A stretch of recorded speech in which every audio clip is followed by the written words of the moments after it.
I think my biggest takeaway from this trip is to be an independent thinker, get the facts, and see it with your own two eyes. Most of them work like 8 to 6 and their commute is like 10 to 15 minutes, just like normal. I should have done more research.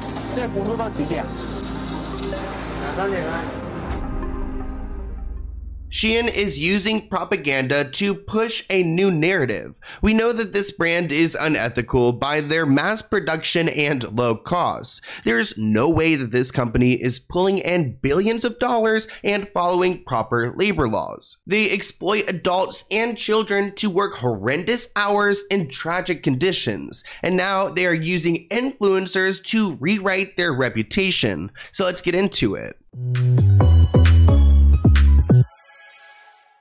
Hygiene is super important to me, and it should be important to you. Native is a brand I love because they have everything I need. Lately, I've been obsessed with their body washes. The packaging is perfect and they look great in my bathroom. The cucumber and mint scent is so refreshing. Every time I start to shower and open the bottle, the scent is so calming and their formula gets the job done. Another reason why I use Native products are because of their simple formulas. They use clean and effective ingredients that are phthalate and dye-free. After you finish up with your shower, you can stay feeling fresh with Native's deodorants. My favorite scent has to be the blackberry and green tea. There's a hint of sweetness from the blackberry, and then the green tea adds a cologne-like finish. Native also offers a deodorant and body spray. This product is perfect to use after you get out of the shower or taking it on the go to freshen up throughout the day. And of course, like all of Native's products, their deodorants are made with the finest ingredients. To check out Native, use my link and code SLOAN2 to get 20% off your first purchase. This offer is available site-wide, but only for a limited time, so stock up and save. Thank you, Native, for sponsoring this video, and enjoy. SHEIN is one of the largest fast fashion brands to exist, but to become #1 took a lot of work and even more controversy. Nonetheless, they're trying to exploit influencers to save their brand, and it's not working. Now, you see a lot of these major beauty influencers go on these brand trips, and it looks like SHEIN wanted to have one of their own, one where these influencers visit their factories. A bunch of different influencers from TikTok were invited on this brand trip to China to see what SHEIN's really about. We'll talk about this towards the end of the video, but SHEIN's had issues when it comes to treating their workers right. So they made sure these influencers spoke to factory workers about their day-to-day life. And it seems like this is just all straight up propaganda. Everybody was just working like a normal job. They weren't even sweating. And maybe these workers did have a great job, but it doesn't take away from the fact that SHEIN is trying to create this propaganda to combat some rumors and some conspiracies, which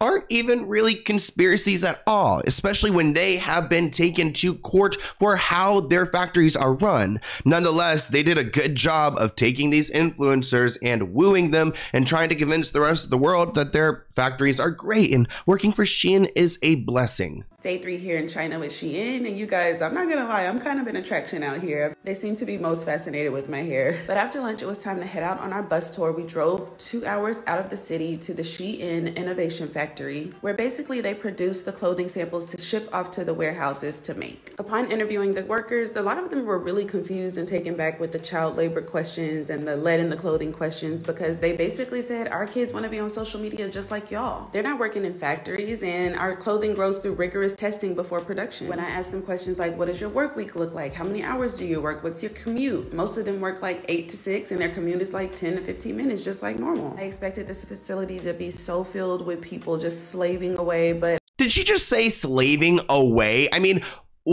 so they're getting these people all rallied up, believing that, you know, SHEIN is bad like the rest of us, and then bringing them to this cushy facility and trying to convince them otherwise. I think it's so gross that she would even use that term, slaving away. I was actually pleasantly surprised that a lot of these things were robotic. And honestly, everybody was just working like normal, like chill, sitting down. They weren't even sweating. We were the ones sweating walking through the whole facility.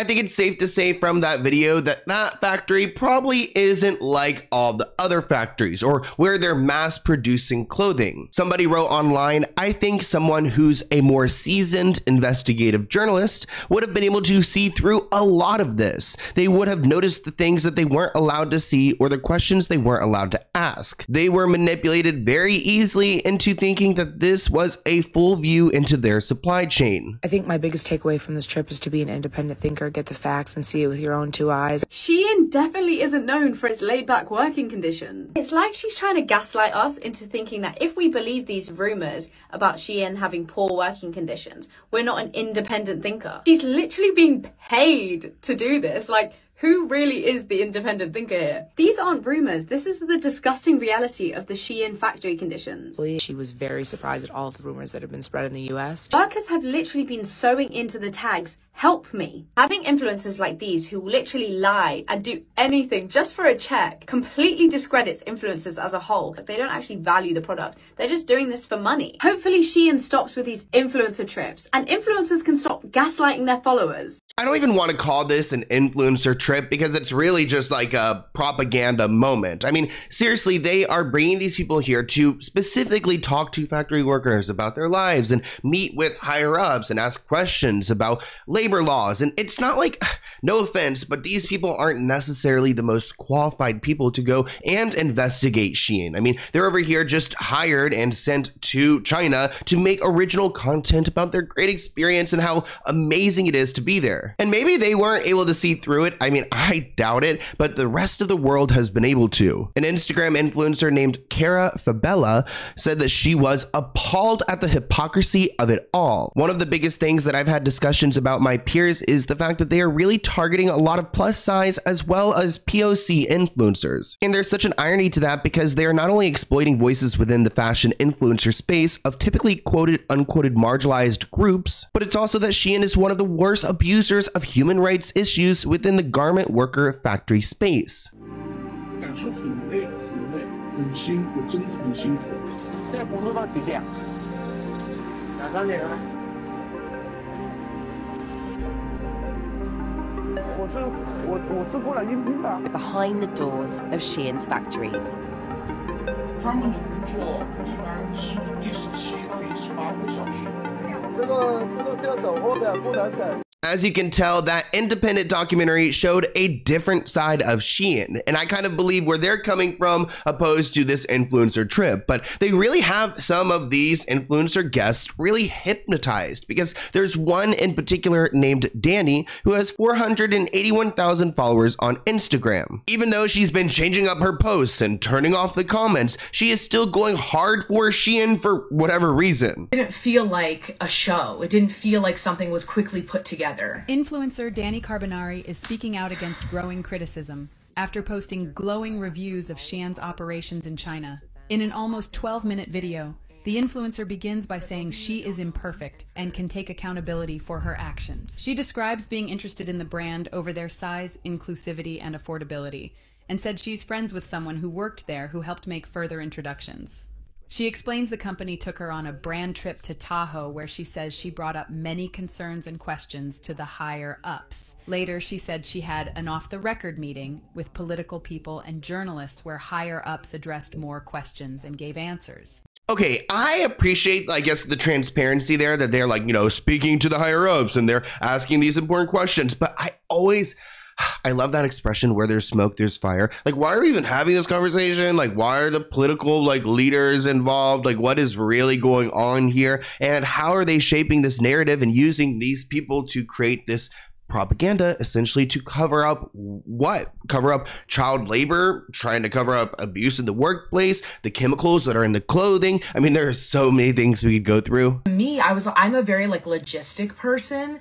And they just gave so many numbers, and that's when I learned about their auditing system and how they do have so many suppliers. She explains that the China trip was organized because the company wanted to put an end to criticism. We're aware of all these rumors and all of this stuff that's going on, and we want to put an end to it. The trip, we were not paid for the trip. We were not paid to post. Our travel accommodations were taken care of. But ultimately, Danny still says she needs to do better, adding that the experience has caused her to reevaluate her brand and herself. I should have done more research. And I think content creators in general, we don't do enough research. And I think especially plus size content creators, we're just so happy to be included. I'm, sorry and sad that a lot of people that don't know me, are so angry and upset. But the best thing that I can do moving forward is to lead with the same intention and authenticity I always have, and add in doing the research, doing my part. They need to do their research, especially if you're going to go to China, like for a brand. I mean, at least figure out what the purpose is. And I don't want to go too hard on the influencers because they just aren't qualified. I mean, one person on Twitter brought up the fact that SHEIN is putting out 300,000 new designs a year. And these people genuinely believe they are pattern cutting items one by one. And like, I'm no fashion expert at all, but like, I'm sure going into that space, you can tell that they are not mass producing the way that they do in this little office. And maybe if these people did do a quick Google search, they would see that these fashion factories that are owned by SHEIN are filling people in there, making them work 75-hour work weeks, very different from the 6 to 8 that they were talking about before. And there's even a group of Chinese researchers who's already done the research, and they've gone to 17 of the 1,000 factories, and they saw what was really going on. So let's talk a little bit about that. The sites included informal workshops with no emergency exits and with barred windows that would have been fatal if there was a fire.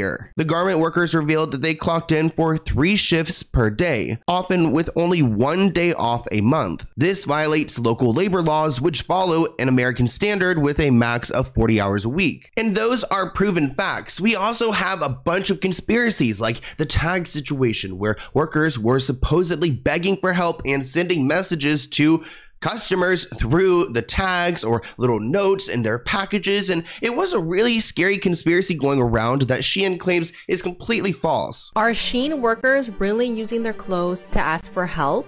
Many of you may know that SHEIN sells incredibly cheap clothes at an unexplainable quick pace. And for many years, consumers were unaware of what was going on behind the scenes. But recently, people have been finding hidden messages in the clothes that they're buying, such as "need your help" and "I have a dental pain." It has been reported that SHEIN workers in China work up to 18 hours a day with only 1 day off per month and make as little as 3 cents an hour. But SHEIN denies these allegations, and they said that they take their supply chain very seriously and they have policies against child labor and forced labor. Some people in this industry have argued that it's really hard to get clothes this cheap and still have good working conditions. This news has made people think twice before ordering from SHEIN. And it's unfortunate because these people aren't paid like hourly. They're paid by the garments they turn around. So the faster they go, the more money they'll make, which essentially puts them in a position where they are not going to make as much if they aren't producing as much. So no matter what, they need to continue producing more and more, and it puts an enormous pressure on the staff to turn clothes around quickly. Remember this? When people were getting help messages from SHEIN workers? We couldn't confirm the validity of these images, but they did spark internet speculation into the conditions of SHEIN factories. And this undercover investigation proves our worst fears, that SHEIN workers are exploited horrifically. In one factory, workers are paid roughly $500 a month to make 500 items of clothing a day. In the other, workers are paid about 4 cents an item. Both factories only give workers 1 day off per month, and workers cite consistent 18-hour days. One worker clocked in for work at 8 a.m. and said he wouldn't be leaving until 3 a.m. This news is horrifying, but it's unfortunately not surprising. Because it's literally not possible to sell clothes for $2 and make it $100 billion profit without exploiting workers. You cannot list 6,000 new clothes to a website every single day humanely. What's extra terrifying is that this system of exploitation is highly successful. I think what's scary about SHEIN is that they are becoming the new normal, which I want to see affordable clothing. I get it, but we also need to understand where this clothing is coming from. And until we have, like, I guess, robots doing every single step, I mean, these people are clearly being exploited. And other companies are going to start copying them because they are making so much money. And SHEIN has been able to get away with a lot. The only means of countering this development is to impose a requirement of transparency in relation to supply chains and to introduce political guidelines on corporate responsibility. I don't know how you guys feel about the politics, but sometimes I feel like these people, in every country. They will accept a certain amount of money to look the other way. And I'm sure if SHEIN is having off the record meetings with politicians, I mean, you could only guess. There's something scary going on here, and I'm glad that we can see through it. I mean, you guys are calling BS, and it's clearly BS. We've seen what their factories are like, and this is clear propaganda, which isn't going to fly. And I'm glad that the general public can see right through it. So thank you guys for watching this video. Here's my email if you have any other video ideas for me, and I'll see you in a new one soon. Bye, guys.